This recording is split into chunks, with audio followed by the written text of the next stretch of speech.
아, 오늘은 러시아 혁명과 사회주의 실험에 대해서 이야기를 하겠습니다. 여러분들 러시아 하면 떠오르는 것이 뭐가 있나요? 왠지 모르게 우수에 찬 러시아인들, 영화 닥터 지바고의 나라 러시아, 그리고 또 뭐가 있나요? 빨갱이 나라죠. 예, 빨갱이 나라였습니다. 러시아는 공산주의 역사를 1세기 남짓 갖고 있었던 나라입니다. 자, 이 공산체제는 러시아 혁명의 산물입니다. 러시아 혁명의 이론적 토대가 사회주의였다고 한다면 우리는 이 사회주의가 어떻게, 왜 세상에 나왔는지 궁금합니다. 오늘은 이 이야기를 해보려고 해요.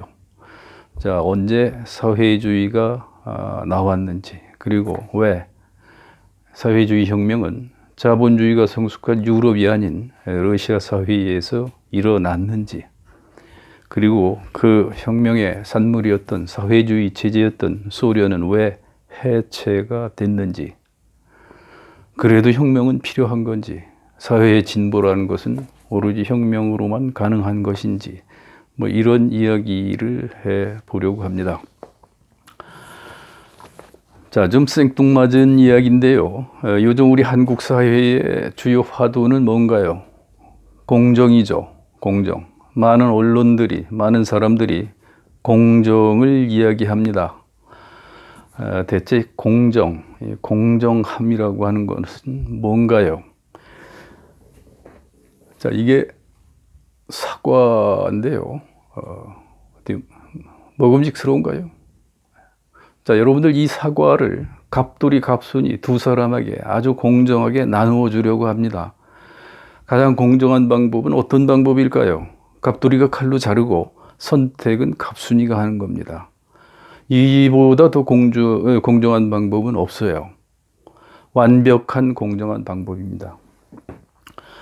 자, 이렇게 해서 두 사람이 사과를 나누어 가질 수 있는 분배의 룰이 생기는 거죠. 두 사람의 약속은 하나의 룰로서 다시 태어나는 겁니다.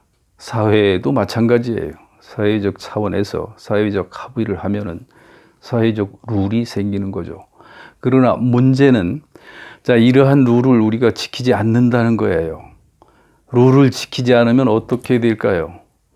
우리 사회는 공정, 그리고 공정함으로부터 멀어지는 겁니다. 최근에 지도층을 둘러싼 몇 개의 사건이 회자되고 있습니다.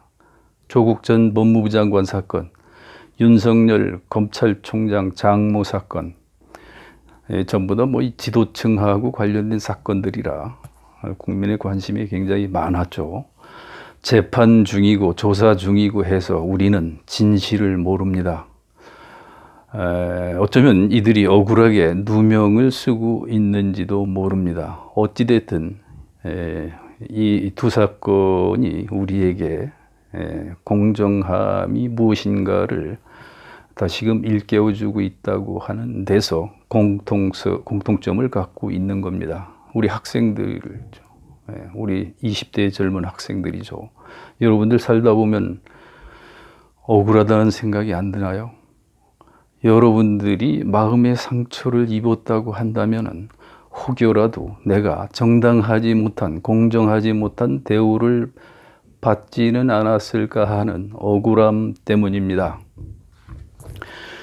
자, 인간은 본질적으로 평등하다. 누가 그랬나요? 맹자가 그랬습니다. 맹자가 말하기를 인간은 본질적으로 평등하기 때문에 요순과 같은 성인들도 보통 사람과 다를 바가 없다고 이야기를 합니다. 과연 그럴까요? 그렇지 않습니다. 현실에서 인생은, 그리고 인간은 다 다릅니다. 불평등하고 공정하지 못합니다. 우선 생김새부터 달라요. 능력도 다르고 환경도 다릅니다. 우리 아버지는 흙수저를 나한테 줬는데 내 친구 아버지는 금수저를 줬어요. 그렇다고 한다면 과연 인간의 평등이라고 하는 문제는 어떻게 해결할 수 있을까요? 현실에서 어떠한 두 사람도 똑같지 않아요. 어떻게 우리는 이 평등성의 문제를 해결할 수 있을까요? 인간의 평등성이라고 하는 것은 법적 차원에서만 아니면 선언적 차원에서만 성립이 됩니다. 인간관계에 특히 관심을 가졌던 유학 사상가들은 타인에 대한 배려에서 공정의 가치를 생각을 했던 것 같아요. 그들에 의하면은 인간은 누구나 다 역지사지할 수 있는 이성을 보편적으로 갖고 있다는 거예요. 남의 입장에서 한번 헤아려 보자는 거예요. 그러나 문제는 우리 인간은 이성적 동물이죠. 예, 이성적 능력이 있습니다. 그러나 문제는 우리가 언제나 늘 이성적일 수 없다라고 하는 것이죠. 예. 얼마 전 N번당 사건인가요? 예, 그 피의자가 그런 이야기를 합니다. 악마의 삶을 멈춰줘서 고맙다. 저는 모든 인간은 내면적으로 악마성이 있다고 봅니다. 다만 그것이 겉으로 드러나지 않을 뿐인 것이죠.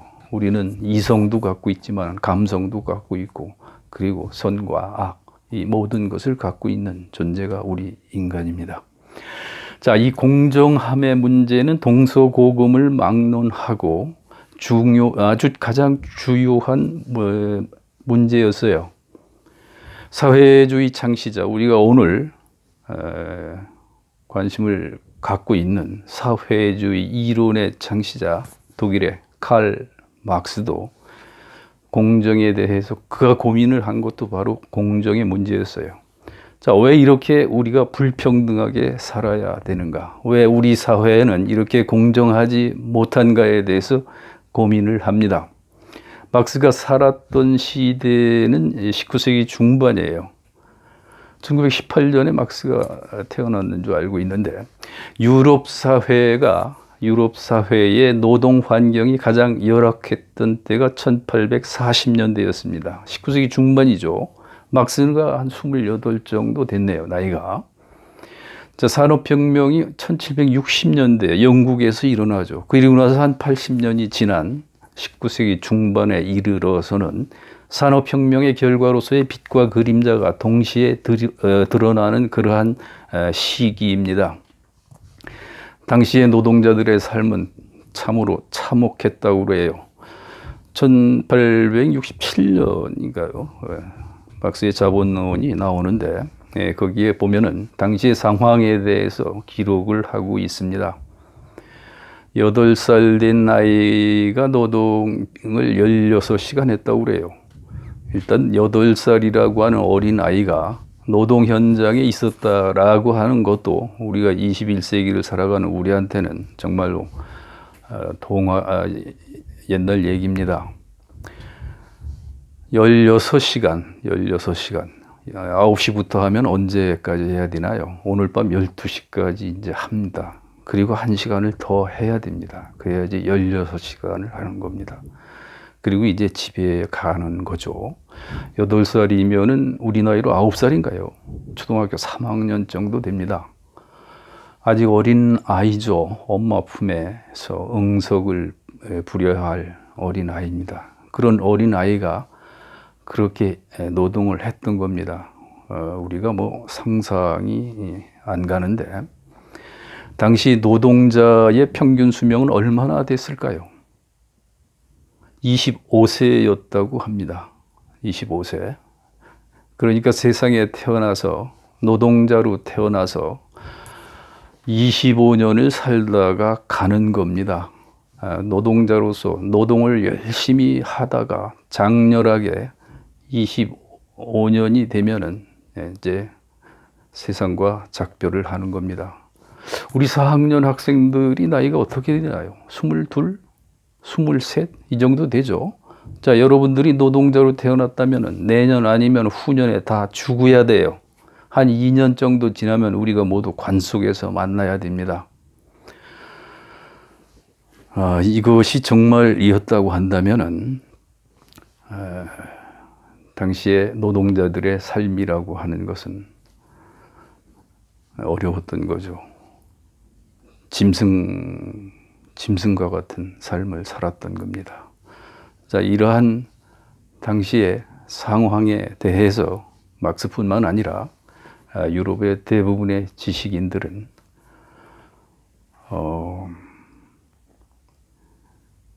당시의 상황을 설명을 할 수가 없었던 겁니다. 고전적 자유주의로 이러한 문제를 해결할 수 없다고 생각을 하기 시작을 하는 겁니다.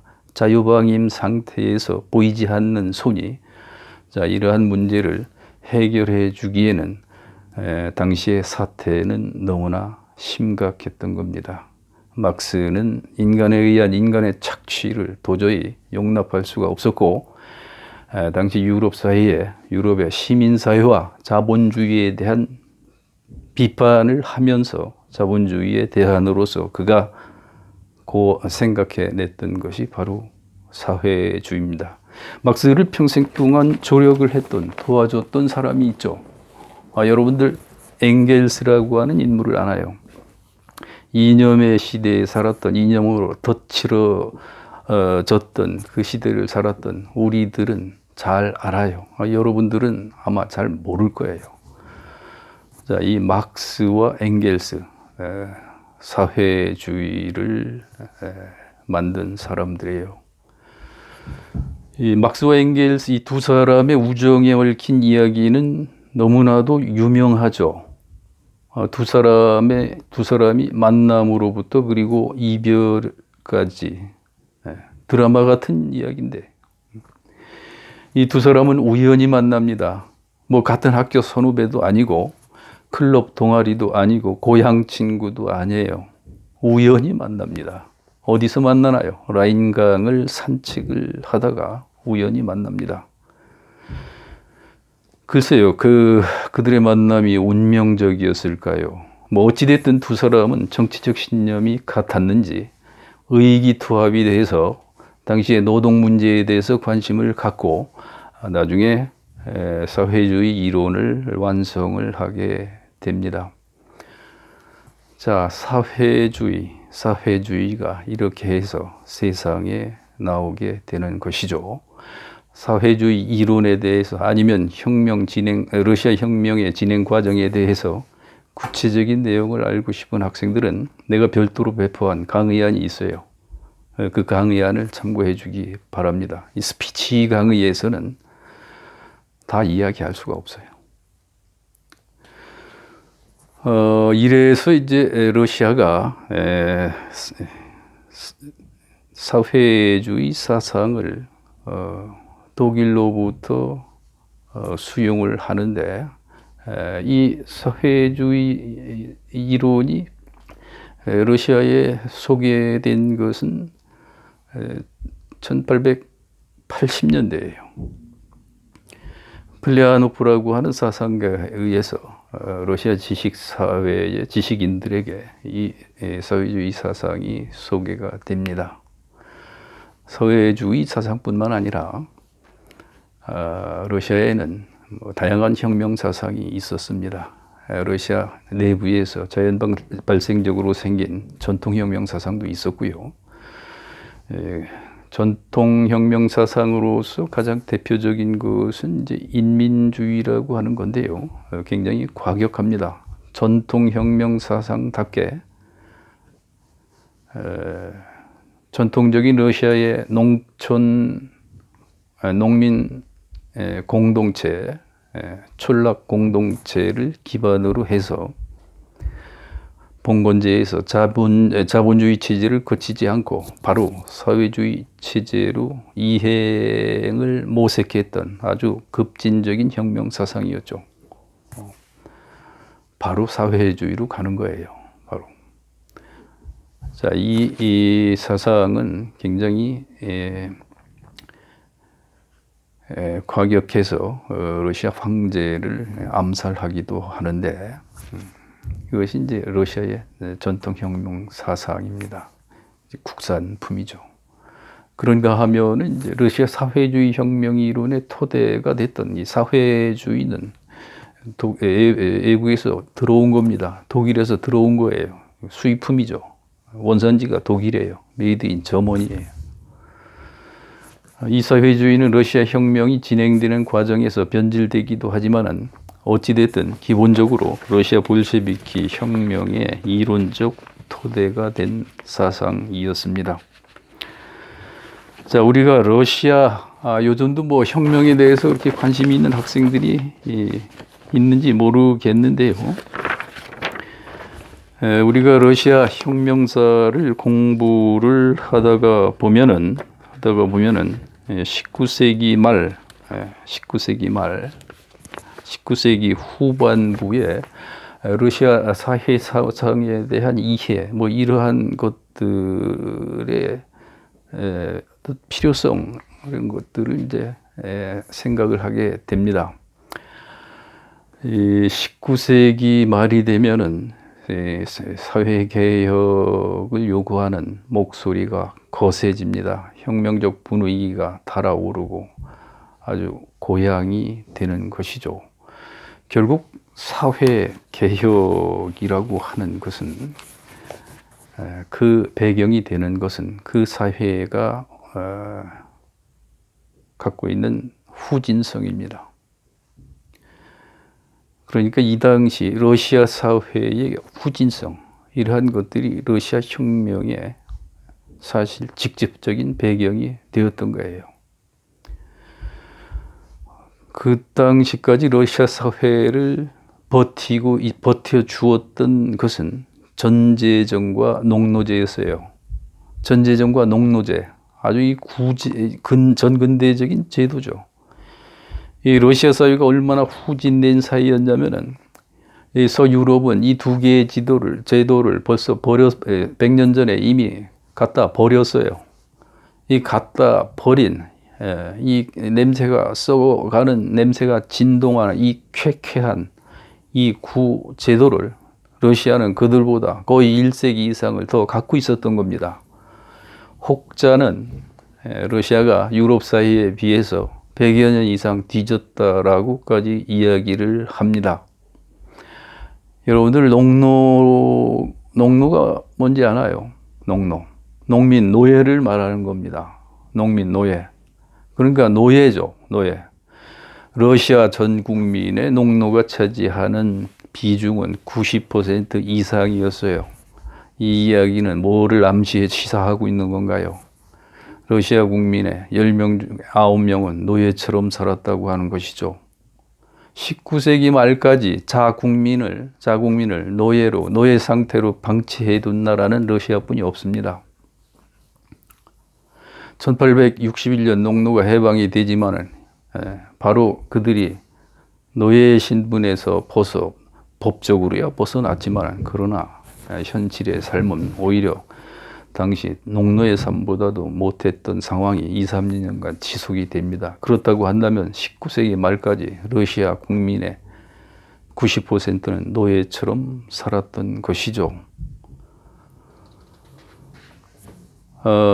이러한 이 구체제가 갖고 있는 한계, 결국 이것은 러시아 혁명 세력에 의해서 타도의 목표가 됐고, 이 개혁을 위한 지속적인 혁명 운동이 전개가 되어 왔고, 그리고 그 혁명을 뒷받침했던 사상 내지는 이론이 과거 뭐 전통혁명 사상이라든가 그리고 사회주의 사상이었던 겁니다. 우리가 러시아 혁명하면은 1917년 10월에 일어났던 러시아 사회주의 혁명을 말하는 거예요. 프롤레타리아 혁명, 무산자 계급 혁명, 뭐 볼셰비키 혁명, 여러 명칭으로 불리고 있는데요. 이거는 사회주의 혁명입니다. 그러니까 사회주의 체제를 목표로 한 혁명이었던 겁니다. 인류사에서 최초로 사회주의 혁명이 러시아에서 일어난 겁니다.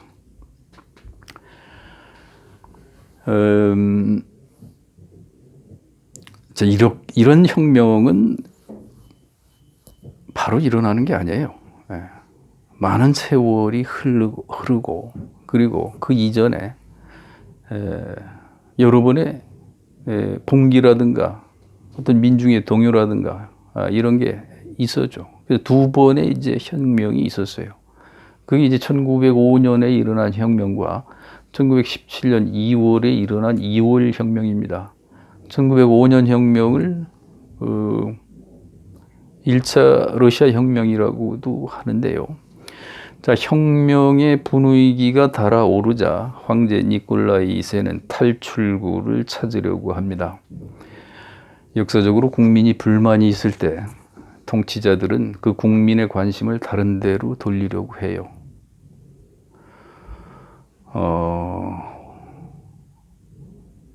국민의 관심을 돌릴 수 있는 가장 좋은 방법은 뭔가요? 전쟁입니다. 애국과 전쟁을 하는 겁니다. 그래서 러시아 왕실도 전쟁을 생각을 합니다. 어디하고? 일본하고 전쟁을 하려고 합니다. 일본과의 전쟁을 이러한 상황을 타개하기 위한 하나의 탈출구로서 생각을 했던 겁니다. 물론 그 당시 극동은 유럽 열강들의 대립의 사회였어요. 뭐 그러한 분위기도 있었지만은 그러한 분위기를 러시아 황실이 이용을 해서 일본과 전쟁을 합니다. 러시아 역사에서 가장 러시아 민중들에게 인기가 없었던 전쟁이 러일 전쟁이에요. 일본과의 전쟁이에요. 왜 그렇게 인기가 없었을까요? 왜 그렇게 관심이 없었을까요? 애국과의 전쟁이었는데 너무나 조그만 섬나라였기 때문에요. 전쟁에서 이길 거라고 생각했죠. 당연히 이겨야 했습니다. 그러나 그 결과는 반대였어요. 러시아가 집니다. 자, 이 조그만 섬나라의 전에서 졌다. 왕실의 권위는 땅에 떨어집니다. 국민의 생활은 더 어려워지고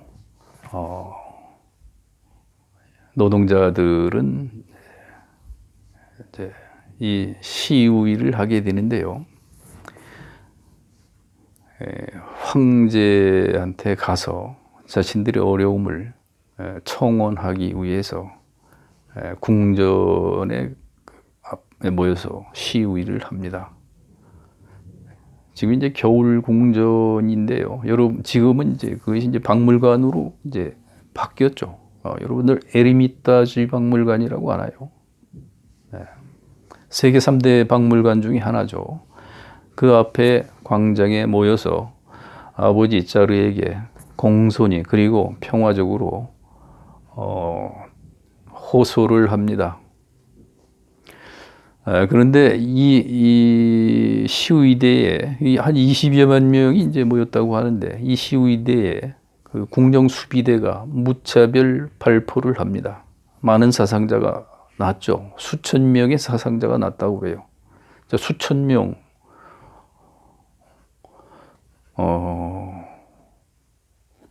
사망자 중에는 물론 어린 아이들도 있었다고 그래요. 하루아침에 하얀 눈으로 덮였던 이 광장은 사상자들의 피로다가 뒤범벅이 됐고, 이 사건이 일어난 날이 일요일이었기 때문에 피해 일요일 사건이라고 합니다. 이 피해 일요일 사건이 러시아 민중들에게 준 충격과 분노는 대단한 거였어요.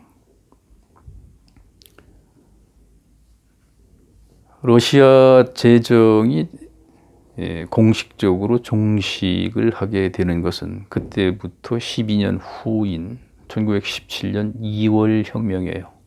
2월 혁명으로 화려했던 300여 년의 전통을 갖고 있는 로마노프 왕조는 이제 막을 내립니다. 그리고 이제 임시정부가 들어서죠. 그러나 나는 러시아 전 제정의 생명은 이날 끝났다고 봐요. 이 러시아인들의 민족성인데요.